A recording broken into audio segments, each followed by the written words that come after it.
Hola YouTube! Aujourd'hui, nous nous retrouvons pour un mythe et légende afin de parler des pactes démoniaques et des démons des croisements.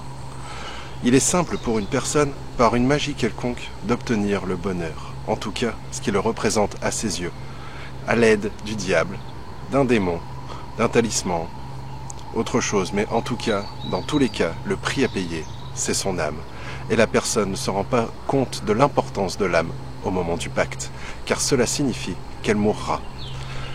La durée peut être variante du contrat, ça peut être 5 ans, 10 ans, la vie entière, mais dans tous les cas, à la fin, votre âme finira en enfer. Selon Faust, c'est un contrat commercial à durée déterminée qui se termine par la mort.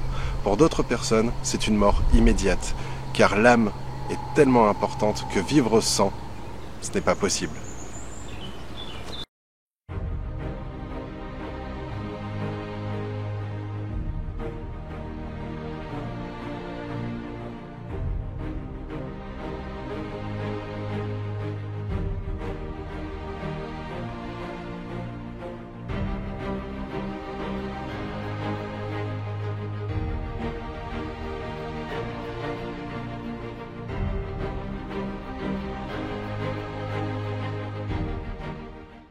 Le pacte avec le diable est un thème récurrent des réflexions humaines et de la littérature, en particulier des littératures romantiques, fantastiques et gothiques, illustrées par la légende de Faust et la figure de Méphistophélès, mais élémentaires à de nombreuses traditions chrétiennes.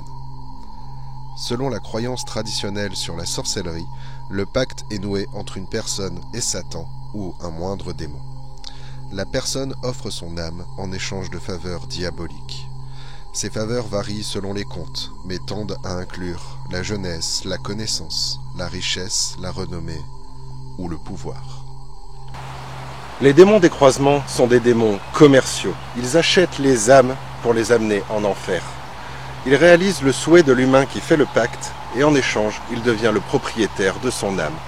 Au bout d'un certain nombre d'années, il envoie son chien de l'enfer récupérer son dû pour l'amener en enfer et le faire devenir un démon.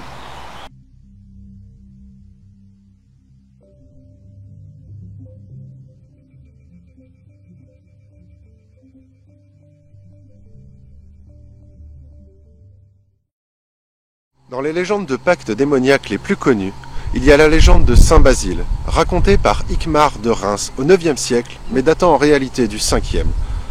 Saint Basile aurait sauvé une femme des griffes d'un magicien ayant vendu son âme au diable.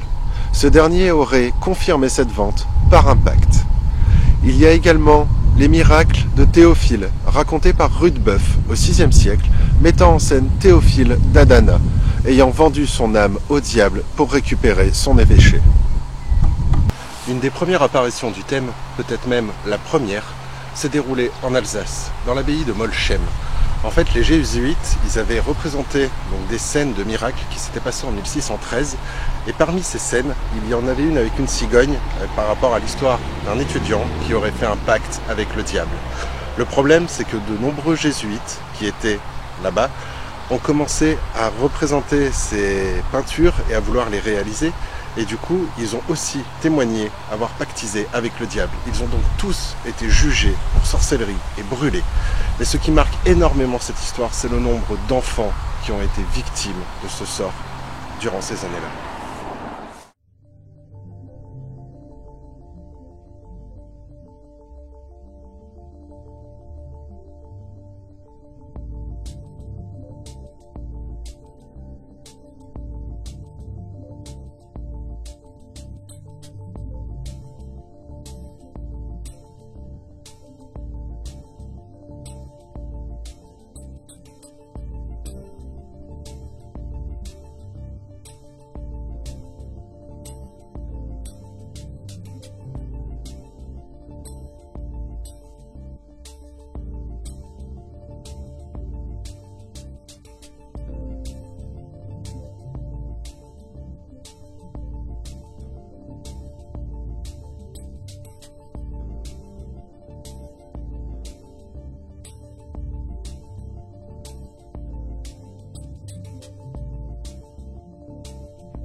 Vers 1470, le père Humbert, un charpentier de Pongibaux, fut accusé de sorcellerie et brûlé vif. 2 ans plus tard, ce fut le tour de son fils, car il était passé aux aveux. Un soir, dans la brume, il aurait aperçu un chien noir dans son pré. Ce dernier se serait approché et lui aurait dit « N'aie crainte, je suis Alonso et je protégerai ton père ». Il poussa alors le jeune homme à venger son paternel. Ensuite, il lui ordonna d'aller dans le cimetière de Volvic avant le lever du jour et de ramasser le tas d'ossements posés sur la gauche. Ces ossements, une fois brûlés, donneront de la poudre d'os et le fils Humbert tua 2 personnes à l'aide de cette poudre, qu'il utilisa en poison.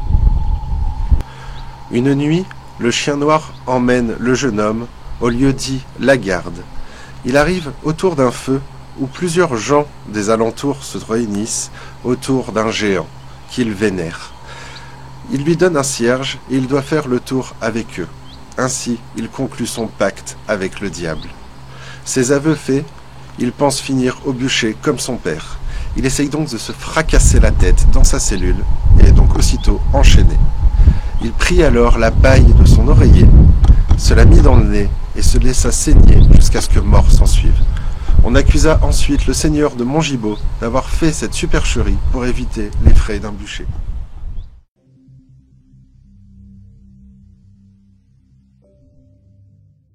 On ne peut parler de pacte démoniaque sans mentionner l'artiste de blues Robert Johnson, né le 8 mai 1911 dans le Mississippi. Il a beaucoup voyagé au cours de sa brève carrière, jouant partout où il le pouvait. Ses succès se résument aux 29 chansons qu'il a écrites et enregistrées à Dallas et San Antonio de 1936 à 1937.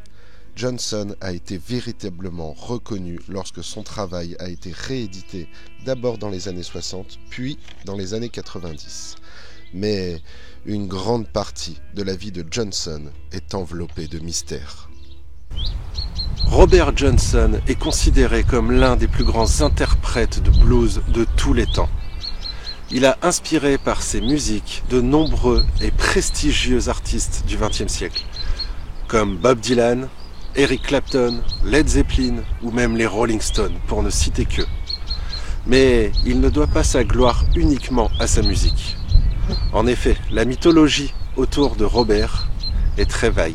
À ce qu'il paraît, il aurait vendu son âme au diable afin de devenir ce virtuose de la guitare. Soundhouse, un musicien contemporain de Johnson, affirma que ce dernier était un décent joueur d'harmonica, mais un médiocre joueur de guitare. À son retour, il était métamorphosé et jouait de la guitare comme un virtuose. Selon la légende, il se serait rendu au carrefour des autoroutes 49 et 61 dans le Mississippi et aurait pactisé avec le diable. Il aurait demandé à devenir le meilleur guitariste en échange de son âme. À son retour en ville, tous ceux qui se moquaient de lui par le passé voulurent savoir comment il avait eu un tel talent. Il leur affirma la même histoire, qu'il s'était rendu au carrefour à minuit, qu'un homme l'y attendait et qui lui avait proposé ce marché très attirant.